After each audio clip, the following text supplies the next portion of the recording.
આવ્યો હે લાંબો ડગલો મૂછો વાકડી સિરે પાઘડી રાતી લાંબો ડગલો મૂછો વાકડી સિરે પાઘડી રાતી બોલ બોલ તો તોડી તોડી છેલ છબીલો ગુજરાતી હું છેલ છબીલો ગુજરાતી તા થયા થયા તા થઈ તા તા થયા થયા તા થઈ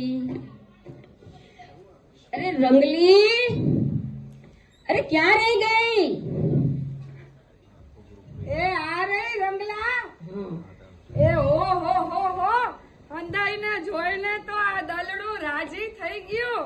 અંધાઈ મજામાં ને ગાંઠિયા ને ચા ખાતા ને પીધી ને હારું હારું માવડી હારું બાપલિયા. એ રંગલા હા બોલ તું કેતો તો ને કે આપણે પાલીતાણા તીરથ જાય છી તો હું તને એની વાર્તા કહેશું આપણે હંધાઈને. અરે રંગલી આ ભવાય એટલે આ જૂની સંસ્કૃતિ છે. એ રંગલા સાંભળ ને આ ભવાઈ શું છે? એ તો તને સમજાવું છું. આ તો સમજાવ ને.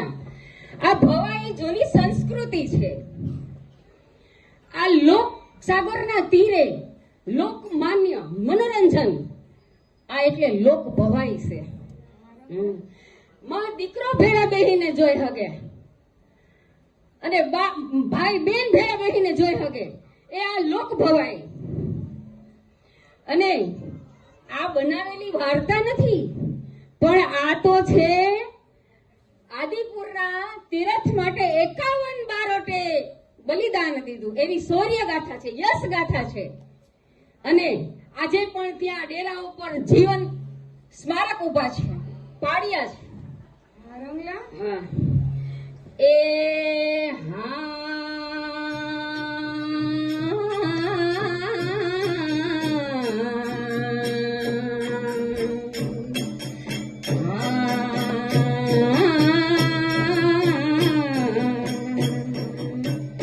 એ ભવાઈ મંડાણી ભક્તિ થકી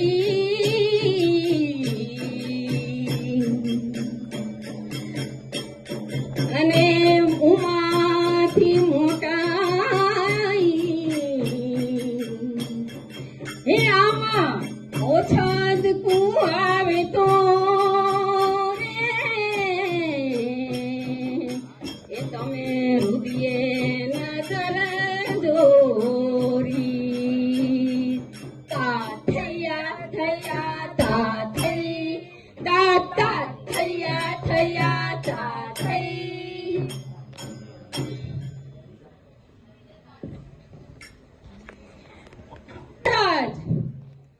રાજાધીરાજ મહારાજ સુરેશ્વરજી મહારાજ પધારી રહ્યા છે.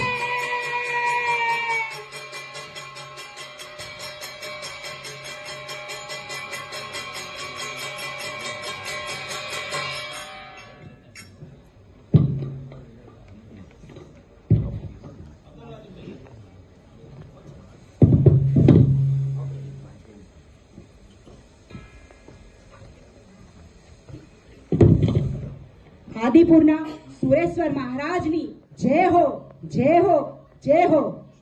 મહારાજ મહારાજ અલાઉદ્દીન ખિલજીએ આપણા ડેરા ઉપર ચડાઈ કરવા આવી ગયો છે. મહારાજ રક્ષા કરો મહારાજ. હવે કેસરિયાનો રંગ આવી ગયો છે. હવે ચડાઈ કરવાનો વખત આવી ગયો છે. આપણે માથું વાઢીને પણ ડેરાની રક્ષા કરશું. ચાલો દરબાર બોલાવો, દરબારીઓ આવો. જી હુજુર.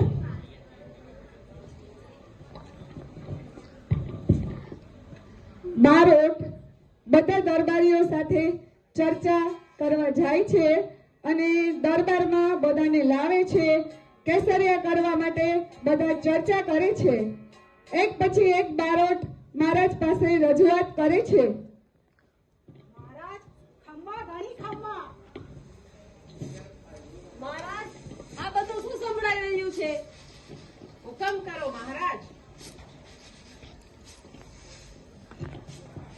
અમે અહિંસામાં માની એમ કઈ થોડી પગ મૂકવા દેશું. આ ડેરા ઉપર કોઈને પગ પણ નહીં મૂકવા દઈએ.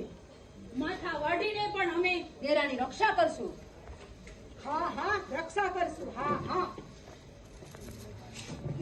તો હાલો થઈ જાય ચડાઈ. મહારાજા બધાને સાથે લઈ અને કેસરિયા કરવા જઈ રહ્યા છે.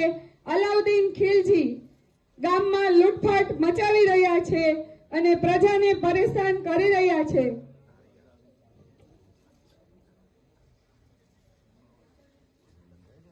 આફતકી અલાઉદ્દીન ખિલજી દરેક જીવ દેવા વાળાને મોતની મજા ચખાડીશું.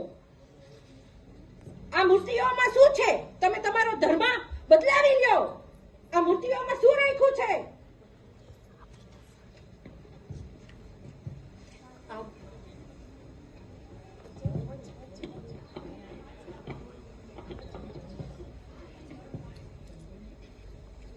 આ પથ્થર નથી, અમારા માટે ભગવાન છે. અમારા માટે ભગવાન છે, અમારા પરમ પિતા છે. એ માટે તો અમે મરવા પણ તૈયાર છીએ. તો પછી તમે રણભૂમિમાં યુદ્ધ માટે તૈયાર થઈ જાઓ. ઈશ્વરને ખંડન અને સર્જનમાં કોઈ હરખ, શોક કે દુઃખ નથી. આ તો જ્યારે માણસની આસ્થાની ભાંગીને ભોંય પર પડી, જ્યારે માણસની આસ્થા ભાંગી